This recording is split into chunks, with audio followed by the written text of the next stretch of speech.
Muy bien. Eh, Esta es una frase que yo siempre insisto en los residentes, al menos de primer año, cuando están haciendo su curso de lectura crítica, porque muchas veces tenemos la tendencia a decir que no hay artículos, ¿cierto?, relacionados con una pregunta de investigación, o no hay artículos con una tarea que se les ha asignado, y posiblemente deberíamos seguir insistiendo en el no encontré o no supe buscar. Sí, y lo traigo a colación básicamente porque hace algún tiempecito, hace ya casi 2 semanas, 2 meses, el doctor Fabio Salinas le preguntó a un disertante en una sustentación de tesis por qué se recomienda usar el test de marcha de los 2 minutos y no el de 6 minutos en los pacientes amputados para evaluar su función. Hasta ese momento, pues ni el presentador y no pudo responder la pregunta y yo la intenté responder posiblemente más de mi experticia y mi experticia clínica y malicia indígena, digamos, del colombiano, pero no necesariamente sustentada en la realidad. El trabajo de investigación, entonces, partía de este supuesto, un supuesto que es unas recomendaciones de la guía de práctica clínica que fue desarrollada por nosotros en el 2014, ¿cierto? Donde nos preguntamos acerca de las escalas de valoración funcional para determinar los diferentes desenlaces en los pacientes amputados, pues mayores de 16 años por trauma, diabetes o enfermedad oclusiva crónica. Y para nosotros, pues en el grupo es familiar ya tener en cuenta estas escalas, posiblemente para algunas de las personas que nos están escuchando el día de hoy no. Sin embargo, eh, pues en la guía nosotros recomendamos el uso de al menos una de estas escalas, ¿cierto? El PQ, su escala de movilidad, el test de marcha de los 2 minutos, el Time Up and Go Test o la escala SIGAM, más la escala de Houghton. Dejo a la derecha de ustedes las bibliografías en las cuales las personas que fueron responsables de esta pregunta centraron pues la decisión y la recomendación. Quiero que fijen que son dos artículos publicados en el 2014, es decir, que para esa época, digamos de alguna manera, estaban recién salidos del horno y que al menos por el título uno pensaría que son importantes en el contexto de la toma de la decisión. Fíjense ustedes que la primera es una revisión sistemática, incluso el doctor Fabio Silenas en mayo de este año nos mandó una actualización que es al menos de Hawkins, de uno de los mismos autores, y tenemos esta otra bibliografía de Heinemann, también relacionada con desenlaces funcionales en el 2014. ¿De acuerdo? Es decir, que si nosotros eventualmente eh, tuviéramos la sustentación para esa época, pues aún si, no, si fuéramos a responder a una pregunta que nos hizo el doctor, pues tendríamos que remitirnos a esas dos bibliografías, al menos pensando en el contexto que una guía de práctica clínica pues es el mejor resumen de la evidencia, es decir, hay una serie de investigadores que se sentaron a revisar toda la bibliografía posible para tratar de sacar la conclusión con la mejor calidad posible. ¿Qué hice yo entonces para la preparación de este club de revistas? Busqué, en efecto, las bibliografías iniciales de estos trabajos, ¿cierto? Encontré 3 artículos que eventualmente les ayudaron en especial a Heinemann a tomar la recomendación de evaluar el test de marcha en los 2 minutos, ¿cierto?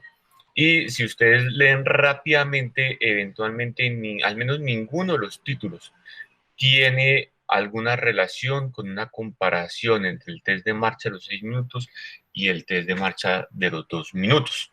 Mire que estas son medidas de confiabilidad en los usuarios de prótesis, ¿cierto? De la diferencia real a la diferencia estadística, cómo seleccionar los desenlaces y eventualmente esta última de Clark estaría relacionada con una correlación del test de marcha de los 6 minutos con el consumo de energía en los pacientes amputados. Bibliografías del 2011, 2012, 2011, o sea que relativamente para el tiempo en el cual fueron publicadas esas revisiones sistemáticas y esa documentación del 2014, pues uno diría, en realidad no son tan antiguas.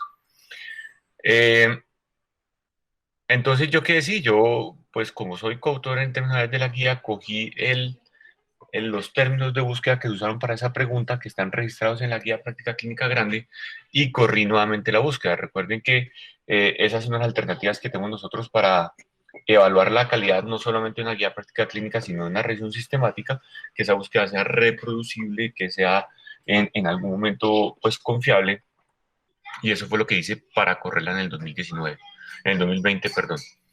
Y en esa actualización, digamos de alguna manera, entonces sí aparece este artículo, que fíjense que pues no es para nosotros hoy 2020, pues es de 5 años de haberse publicado, ¿cierto? Sin embargo, para responder la pregunta, pues, y el ejercicio, por eso lo quise traer a colación, es que posiblemente los algoritmos de búsqueda sí no están funcionando. Y este es el artículo que entonces encontré, cómo, digamos, cómo se predice el test de marcha a los 2 minutos, el test de marcha a los 6 minutos. Los autores son de Canadá y ellos de alguna manera plantean el problema casi de la misma forma como pues, discretamente lo han planteado los otros autores.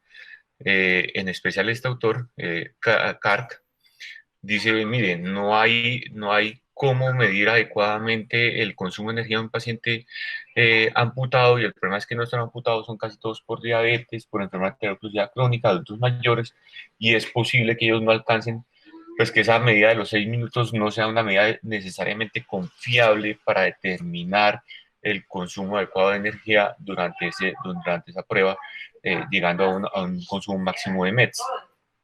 Ellos llegan a una conclusión y dicen, mire, el consumo máximo de energía de un paciente de un paciente amputado, no, perdón, no por diabetes, ¿cierto? Está entre los 2 minutos y los 3 minutos usualmente. Después de los 3 minutos, el paciente se empieza a fatigar y eventualmente disminuye el ritmo de marcha y disminuye la longitud de la marcha, ¿cierto? Entonces ellos ni siquiera en la conclusión se animan, pero yo supongo que en la revisión sistemática fue donde intentan eventualmente acercarse y decir, mira, hay otra prueba que es resumida y es la prueba de los 2 minutos. Entonces, con ese problema es que estos autores, digamos de alguna manera, plantean esa nueva investigación.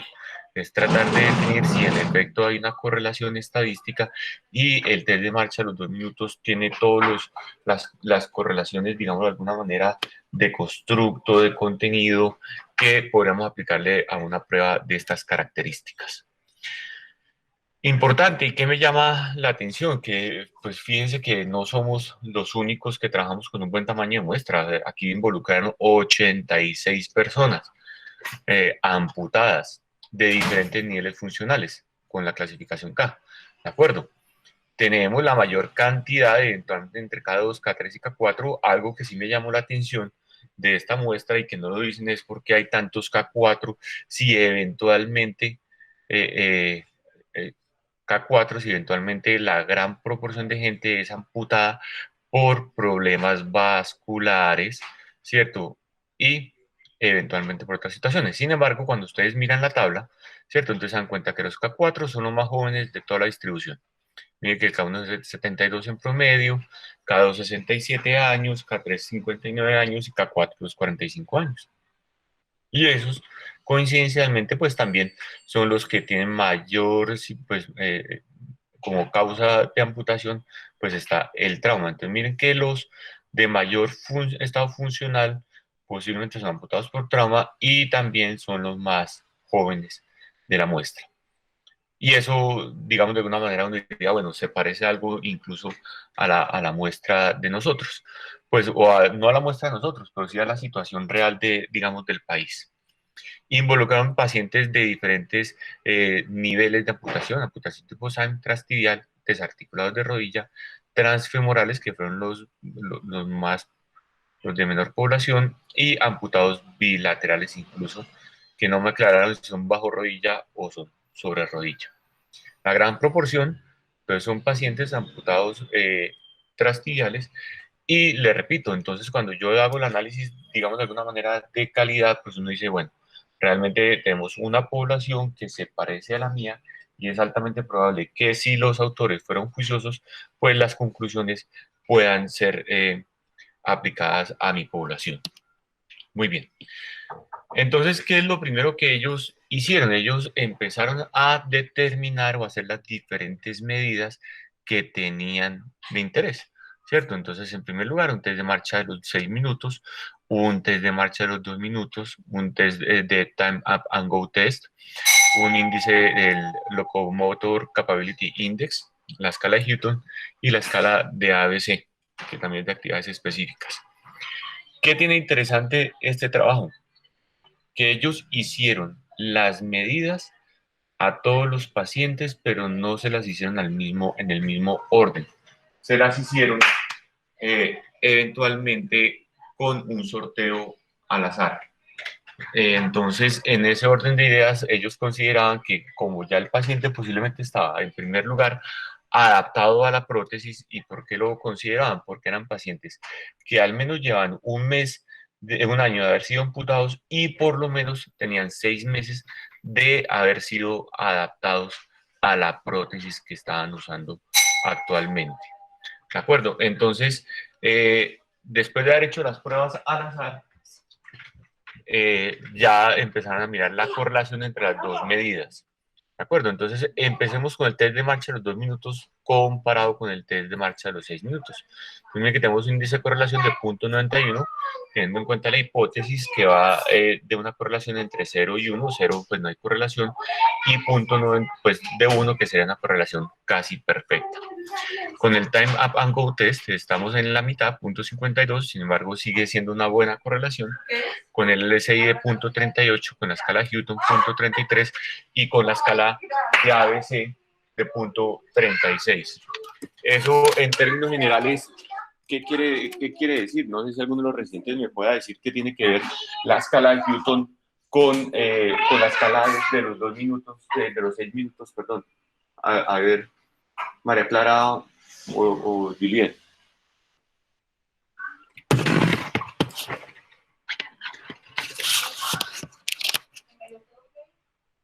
Me dejaron hablando solo.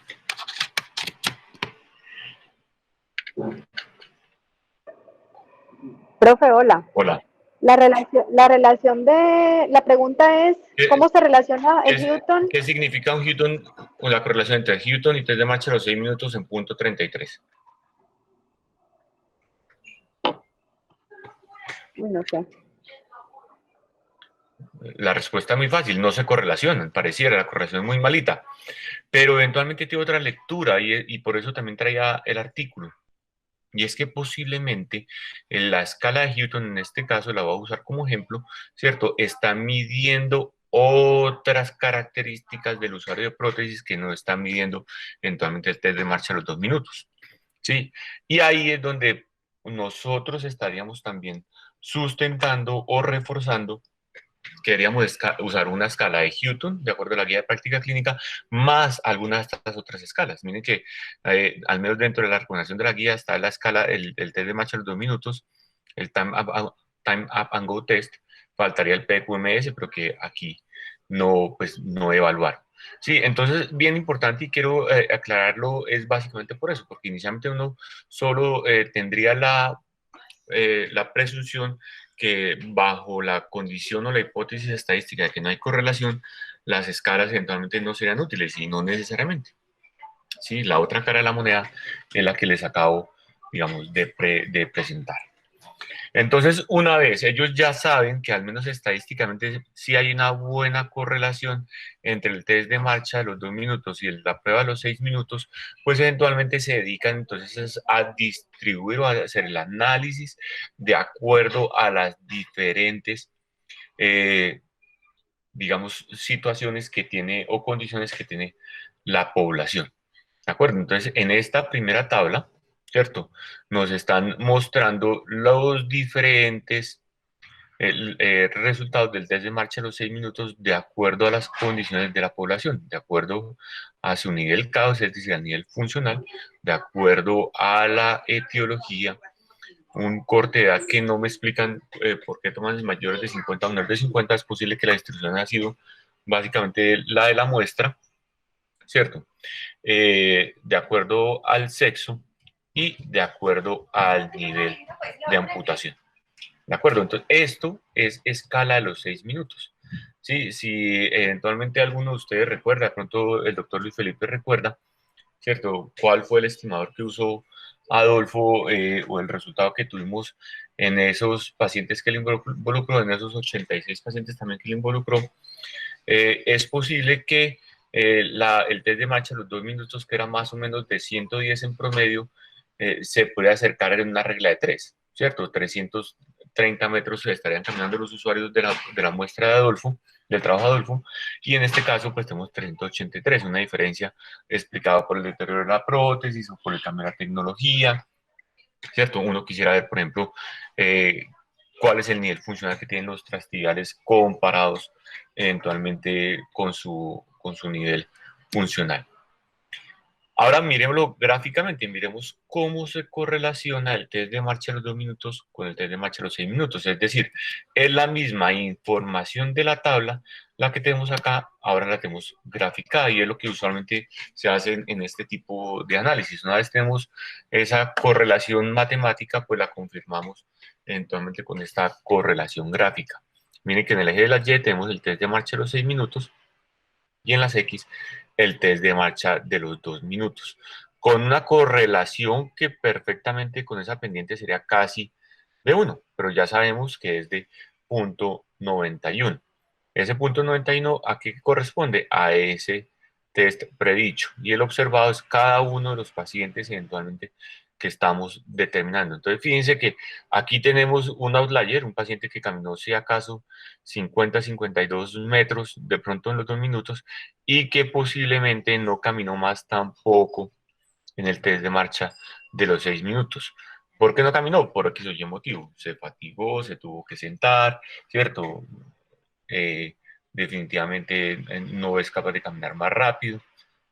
Pueden haber diferentes condiciones. Lo real es que entre mayor es el test de marcha de los 2 minutos, también hay una correlación con el test de marcha de los 6 minutos.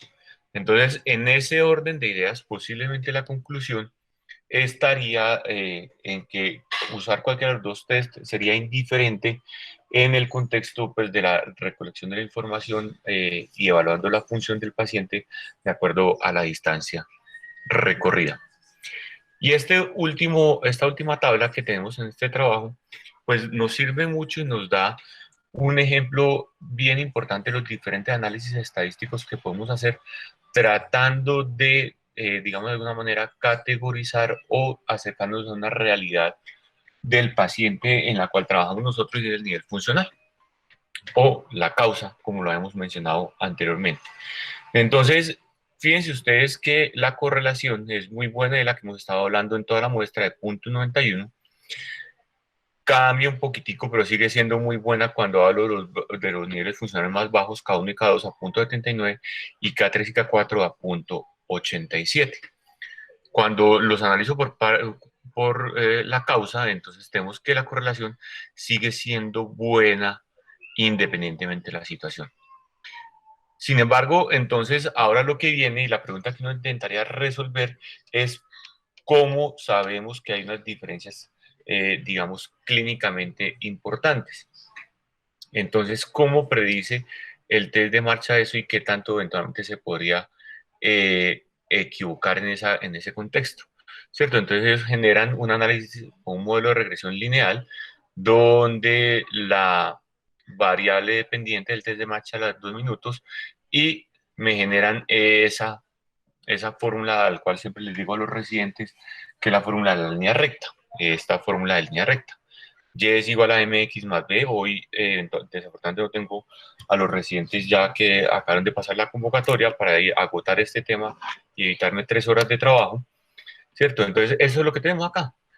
Y es 6, el test de marcha a los 6 minutos, M es la pendiente, X es la variable independiente, test de marcha a los 2 minutos, y esta es la tasa eventualmente de variabilidad. Entonces miren ustedes que la tasa de variabilidad sí depende eventualmente de las condiciones o las características propias del paciente, de acuerdo a su nivel funcional o de acuerdo a la causa, siendo la mayor variabilidad en los pacientes vasculares. ¿Por qué? Porque la otra pierna puede que esté más afectada, porque tenga mayor claudicación, y eso es lo que explicaría eventualmente esta variabilidad. ¿De acuerdo? ¿A qué conclusión entonces ellos llegan? Llegan indudablemente a que el test de marcha a los 2 minutos puede equipararse o es equivalente al test de marcha a los 6 minutos, que si yo quiero predecir el test de marcha a los 6 minutos, debería aplicar algunas de estas fórmulas para ser un poco más, digamos, cercanos a la realidad y tener en cuenta adicionalmente a eso otra condición de variabilidad que es la que ven aquí los autores. Esto, ellos lo proponen eventualmente con lo que nosotros conocemos como la diferencia clínicamente importante, ¿cierto? Entonces, ellos, ¿qué dicen? Dicen, mire, siempre se ha considerado que un test de marcha a los 6 minutos tiene una diferencia clínicamente importante entre prueba y prueba cuando ese delta es mayor o igual a 45 metros. Es decir, que haber hecho un programa de entrenamiento, haber cambiado una tecnología protésica, tiene un impacto cuando esa gente cuando las personas se desplazan más de 45 metros por segundo. Los autores consideran que eventualmente desde el análisis de ellos dirían que posiblemente no es tan alto, que en promedio debería ser de 29 metros, ¿de acuerdo? Y que si yo quisiera ser un poquitico más estricto de acuerdo a estas categorizaciones, entonces debería tener en cuenta esa diferencia clínicamente importante. En los K1, K2 de 32 metros, K3, K4 25, en los amputados por causa vascular de 30 metros, ¿cierto? Y en los de trauma de 25 metros, ¿de acuerdo? Y eso es bien importante. ¿Por qué? Porque es una medida que de alguna manera nosotros, como les dije, podemos implementar y que uno eventualmente podría definir si los programas de rehabilitación, por ejemplo, en el trabajo que estaba haciendo Mario Giraldo, para tener un impacto importante en ese sentido. Sí, aquí vale la pena aclarar algo y es que si bien esto podría servir en términos generales puede servir desde la investigación, también nos podría servir en términos de la práctica clínica. Una de las discusiones más grandes que tuvimos y que desafortunadamente no pudimos resolver, pero es un trabajo posiblemente de investigación que vendrá ahora, lo proponía Adolfo y decía, pues discutíamos que una de las limitantes del test de marcha en los 2 minutos en la población nuestra es que usualmente lo hacemos con la prótesis muy deteriorada. La gente asiste a que se le revise la prótesis o que se le haga una reposición de la prótesis cuando la prótesis definitivamente ya no está sirviendo para nada. Entonces, en ese orden de ideas, una alternativa sería hacer una prueba, un test de marcha a los 2 minutos en las condiciones en las cuales llegó el paciente y un test de marcha a los 2 minutos en las condiciones cuando se entrega el aparato ortopédico o cuando se repara el aparato ortopédico y mirar si, por ejemplo, eso sí se equipara a esos 45 metros o a esos 30 metros, perdón, que están planteando los autores actuales. Doctor Plata. Doctor Plata, qué pena. Sí. Es que el doctor Fabio tiene una pregunta y es cómo ellos justifican de que la distancia recorrida a los 6 minutos es casi el triple de los 2 minutos, porque pues se esperaría que la fatiga podría disminuir la cadencia y con ello la distancia. El doctor manda a decir que no puede hacer la pregunta porque no tiene micrófono en el momento, entonces sí le gusta pues como saber eso. Claro, entonces eso es lo que está aquí, profe, mostrando. Inicialmente uno pensaría eso. En la prueba, en la muestra de Adolfo, que casi todos fueron transtidiales, en promedio fueron 110 metros en los 2 minutos. Si yo lo multiplico por 3, son 330. Aquí nos estamos acercando, estamos hablando de otra tecnología, estamos hablando de la otra limitante que tuvimos nosotros en el trabajo de investigación, que era una pista corta. Aquí tenemos una pista de 30 metros, que son variables que pueden modificar ese desenlace. Y precisamente, profe, por esa razón, es que ellos dicen que hay que hacerle un ajuste a esa predicción.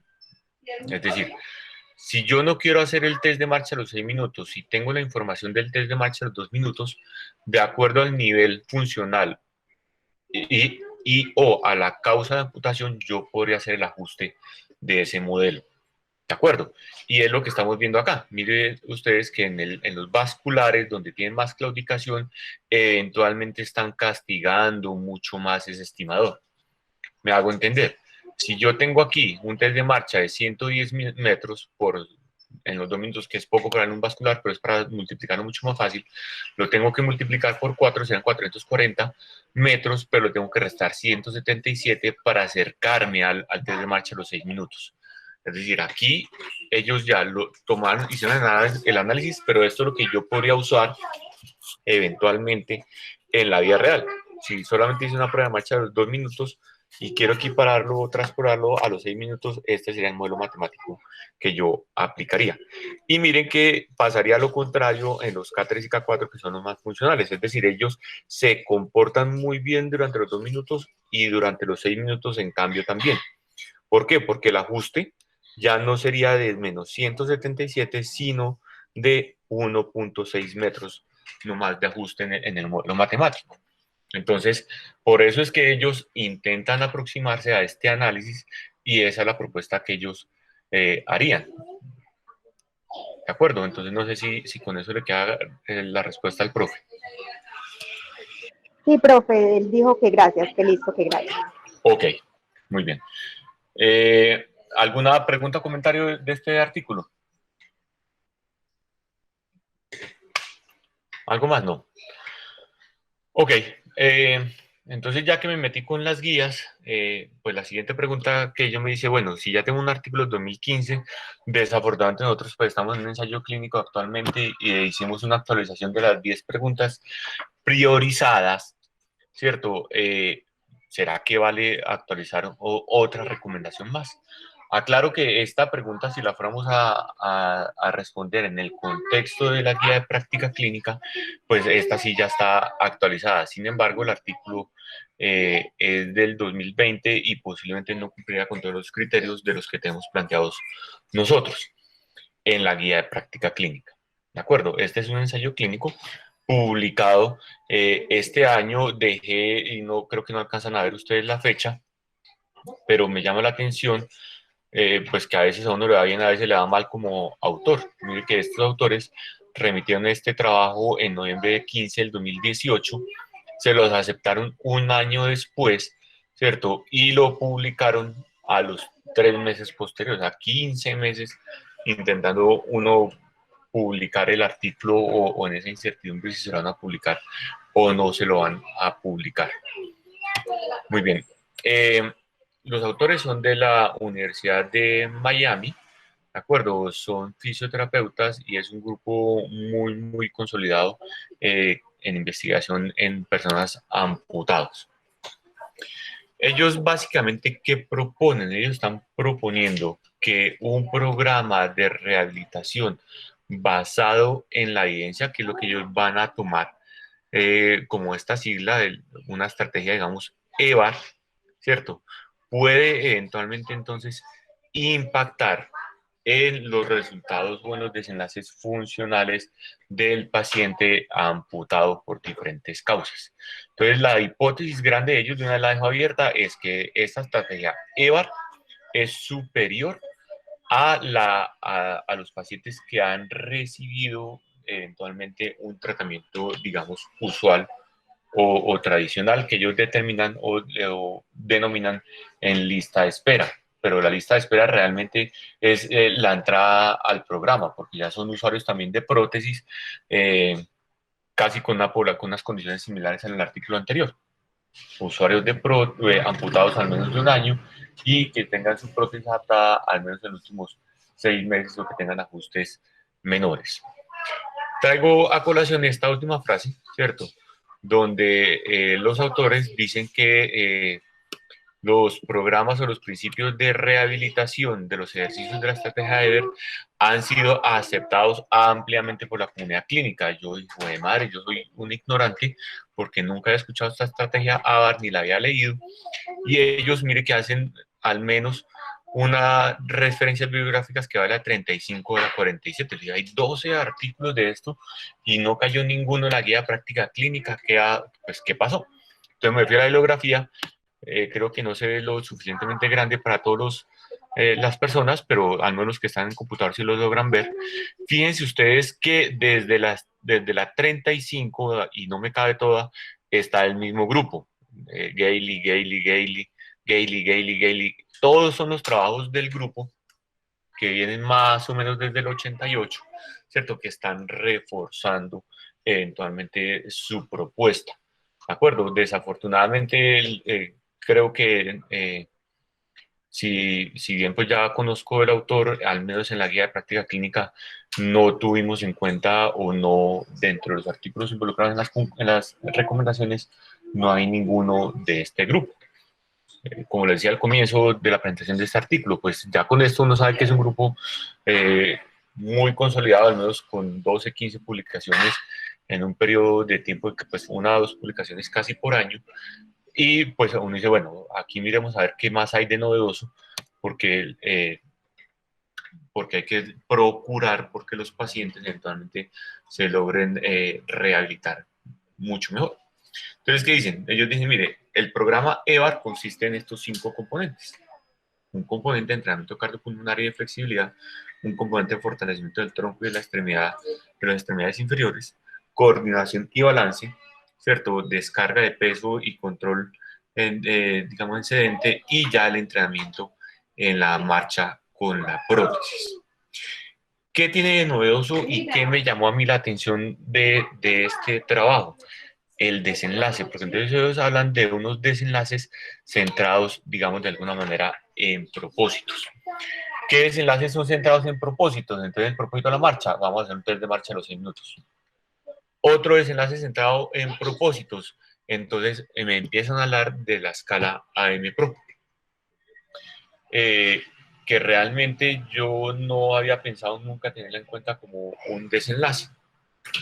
Y quiero presentarles la escala AM-PRO es porque nosotros en el grupo, al menos el año pasado ya María Clara, ya llevamos un año larguito, intentamos o empezamos a hacer la validación de esta escala, porque es una escala que a nosotros nos permite tener información en dos momentos diferentes de esa persona amputada. Entonces diríamos que es una escala que vamos a llamar AMP no Pro. AMP es Amputee Mobility Predictor, no Pro porque no están usando prótesis, y también la puedo medir cuando ya es un usuario de prótesis. Entonces, posiblemente cuando yo la tengo en un usuario que no, pues una persona que no está usando la prótesis, me interesa entonces posiblemente acercarme a tener una medida más real de esa clasificación funcional que siempre hemos estado usando y que históricamente usamos, que es del Medicare de los Estados Unidos, en K1, pues K0 hasta K4.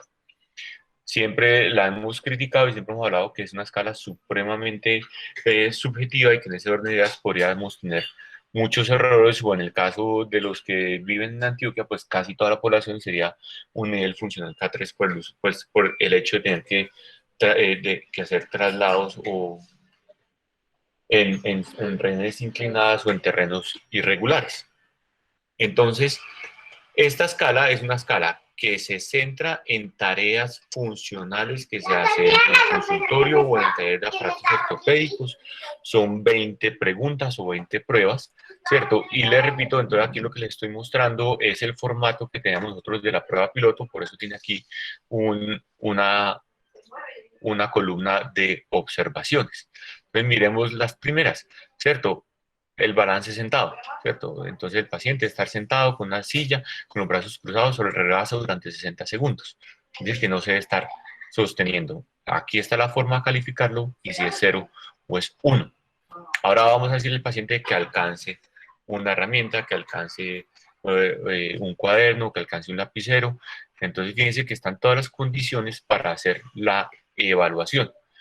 Inicialmente esta es una prueba que cuando uno tiene experiencia se puede estar demorando en promedio entre 20 y 25 minutos, pero después ya cuando se va haciendo mucho más común, incluso uno la logra hacer en 4 o 5 minutos porque hay gran parte de las medidas o las mediciones que ya están involucradas, digamos, de alguna manera dentro del examen físico.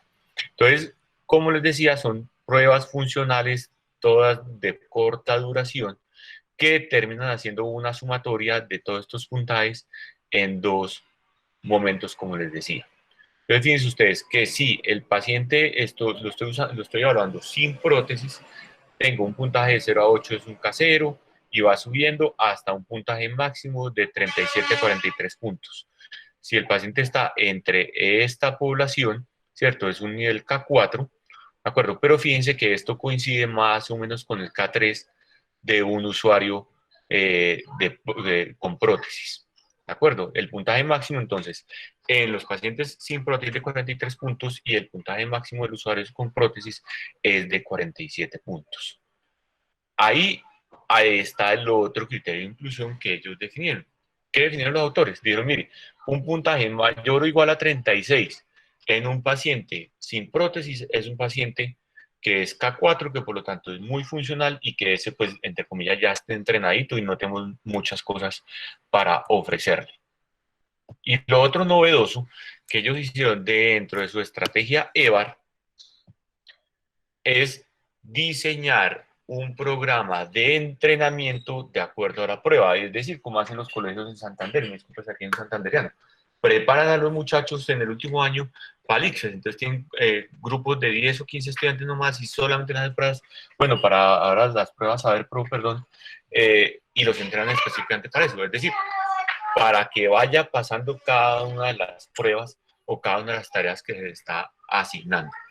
Entonces, este es el apéndice que ellos nos dan, ¿cierto? Y de acuerdo a la prueba, pues, está el balance sentado, ¿cierto? ¿Qué es lo que estamos evaluando y cómo el terapeuta lo puede entrenar o qué estrategias tiene que hacer, implementar el paciente y el terapeuta para que ese paciente pueda superar cada una de las pruebas? Entonces, el desenlace principal en este trabajo fue el AMP Pro o no Pro, de acuerdo a las condiciones en las cuales estaban evaluándolos. Y hicieron la medición durante 8 semanas, semana a semana, a ver cómo cambiaba ese entrenamiento. Para las 20 preguntas, entonces tenían cada uno de las pruebas y de las condiciones, digamos, de alguna manera de entrenamiento. Aquí es donde la cosa eventualmente se nos va dañando, porque fíjense entonces que tuvieron 326 personas amputadas en el 2013, ¿cierto? Pero solamente 20 firmaron el consentimiento informado. Y de esas 20 que firmaron el consentimiento informado salieron 2, por lo que ya les había dicho, el AMP es mayor o igual a 36, ¿cierto? Y en ese orden de ideas, pues ya eran pacientes que estaban muy, digamos, muy entrenados. Asignaron entonces al azar a 18, quedaron 9 en la intervención EVAR y 9 en la lista, digamos, de espera. Pero recuerden, como les decía, que la lista de espera es básicamente empezar la estrategia de EVAR porque eran personas que ya pueden ser usuarios de prótesis.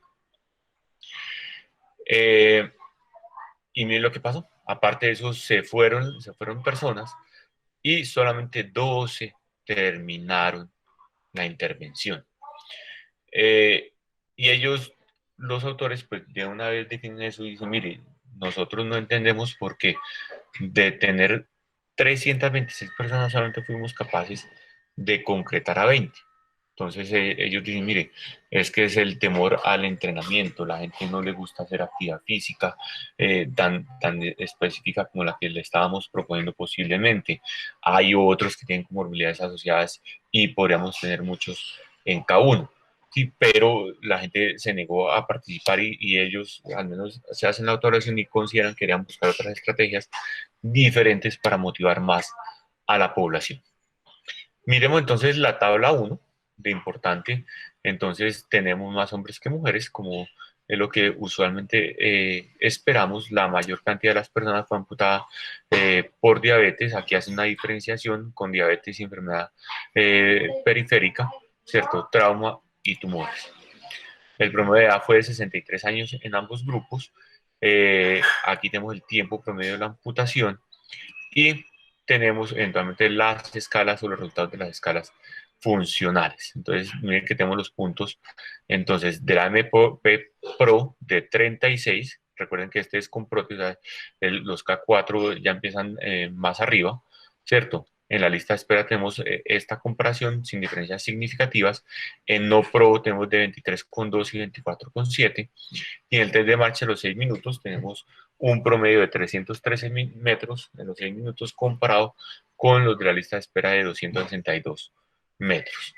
Recuerden que entonces el entrenamiento lo hicieron durante 8 semanas, este me salió, durante 8 semanas y le hicieron la medición antes, durante y después. Aquí estamos mirando el antes y el después. Entonces miremos el grupo de intervención, el grupo EVA, ¿de acuerdo? Para los usuarios de prótesis de 36,4 y pasaron a 41,7, es decir, subieron 5 puntos, con un tamaño del efecto de 1,33. Recuerden que un tamaño del efecto superior a 0,7 pues se considera que es un tamaño del efecto gigante y que por lo tanto, pues entre comillas, no habría dudas de hacer la propuesta en este caso de esta intervención desde el punto de vista estadístico. En los que no usaban prótesis fue de 23,2 y pasó a 27,1, 3,9. No fue tan grande como en los que ya usaban prótesis, pero el tamaño del efecto sigue siendo bueno. Y los resultados fueron muy similares también en el test de marcha de los 6 minutos. De 313 metros por segundo pasaron a 47. Entonces, fíjense que si de 387, si nos remitimos al artículo inmediatamente anterior, si tenemos en cuenta los 45 metros que había de propuesta, podría funcionar, y si nos adherimos a los 29 metros, pues también estamos teniendo diferencias clínicamente importantes de acuerdo a lo que tenemos de conocimiento en la investigación, con un tamaño del efecto también que sigue siendo bueno. No es tan grande como ya el 0,68, el 1,32, pero sigue siendo bueno. Y aquí, como el efecto no me apareció, pues tenemos la evaluación en los pacientes que están en la lista de espera, ¿de acuerdo? Donde es evidente posiblemente que los tamaños del efecto no son tan buenos eventualmente, porque no puedo decir que sean malos, son efectos mínimos, ¿de acuerdo? En el contexto, pues, de que la hipótesis que ellos plantean de investigación es que la estrategia de EVA sí podría generar mayores cambios funcionales en estos desenlaces centrados en tareas, como es la escala AM-PRO y el test de marcha de los 6 minutos. Esta es la evolución que tuvimos gráficamente. Entonces recuerden que la han hecho que sí lo han tomado semana a semana. Mire que empezamos 37, 25, un poquito menos en realidad, y fue subiendo y progresando hasta las 8 semanas. Ok.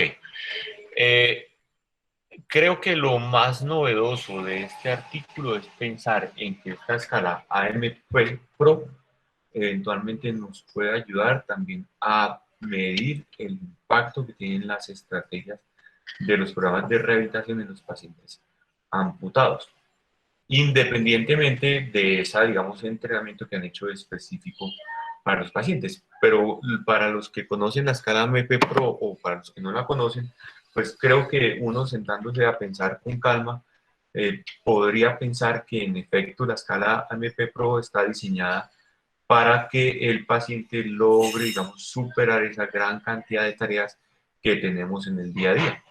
Y entonces, ¿cómo superar un objeto o una barrera arquitectónica de 10 centímetros? Que es más o menos lo que puede estar midiendo en promedio un andén. Entonces, existe esa prueba.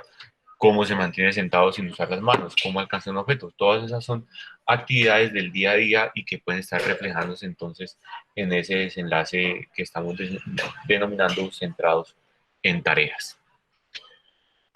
Muy bien, y el tercer artículo, en el cual no me voy a demorar mucho, pero es otro de los rastreos que creo que para los que ya me conocen hago periódicamente. Hace más o menos 2 años antes de la visita grande del doctor Jay Shah a Cali y al Congreso Nacional de Santa Marta, estuve siguiendo la pista a las otras alternativas o métodos diagnósticos que podemos tener relacionados con el dolor miofacial. Entonces, inicialmente en el 2008 el doctor Jay Shah ya había confirmado todos los cambios que hay metabólicos en la fibra muscular gracias a sus pruebas de micropipetas.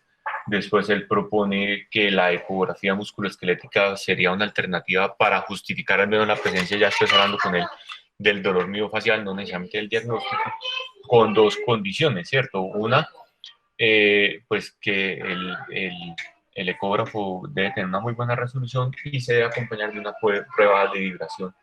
Y creo que algunos de ustedes recuerdan más o menos cómo debería ser la maniobra, porque entonces con una mano se mantiene el transductor que vibra, con la otra el ecógrafo, y yo no sé la tercera mano dónde sale para hacer la infiltración a la liberación mecánica.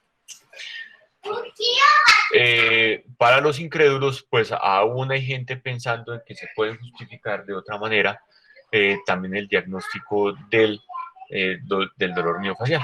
Y tenemos este artículo publicado entonces por un grupo brasilero de la Universidad de Sao Paulo, donde quieren mirar las diferentes metodologías para hacer el análisis infrarrojo del dolor miofacial en el caso del trapecio. ¿De acuerdo? Entonces ahora nos vamos a meter con fotografía, con termografía para justificar si está o no está el punto gatillo miofacial. Ahora, el artículo no parte del supuesto que si sirve o no sirve. El artículo parte del supuesto que en efecto sirve y que lo que van a hacer es que tanto varía entre observadores. Entonces hicieron una evaluación intraobservador y una evaluación entre observadores. Lo que ustedes ven aquí en la fotografía a color, entonces son 4 marcadores que tienen que colocar cada uno de los médicos que está haciendo, pues, evaluando el punto gatillo y cómo lo delimitaba, ¿cierto? Y aquí están las cámaras termográficas, ¿cierto? O la cámara termográfica donde estaban comparando las diferentes, eventualmente, ubicaciones de esos punticos como estaban ubicados en su área y en su cambio en la temperatura. Entonces, fíjense que entre más azul, más frío, y entre más rojo, rosado, más blanco, más caliente. Yo, pues al menos con la fotografía no podría animarme a hacer un juicio, pero fíjense ustedes que sí, aquí hay un halo un poquitico más blanco y también coincide eventualmente con el sitio donde están los marcadores. Los autores consideran y proponen que en las pruebas que hicieron del coeficiente de correlación intraclase, posiblemente sí hay pues hay una variabilidad, pero el coeficiente tanto intra como interobservador es muy bueno, al menos en términos del intraevaluador, pero no necesariamente del interevaluador.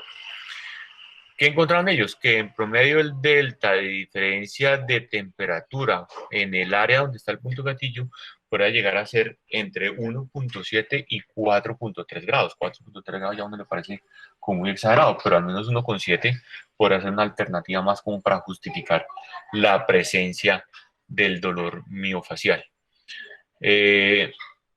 Cuando era reciente también les presenté algo de termografía en los muñones, justo cuando estábamos haciendo la transición entre las cuencas cuadrilaterales y las cuencas de contenimiento isquiático.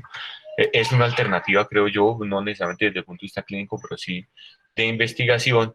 Y pues eventualmente en el día de hoy lo que más me angustia es el delta de 1.7, que pues definitivamente no creo que sea diferencial en la palpación, digamos, clínica, pero que sí con esas tecnologías pues, podría servir en el contexto de un diagnóstico.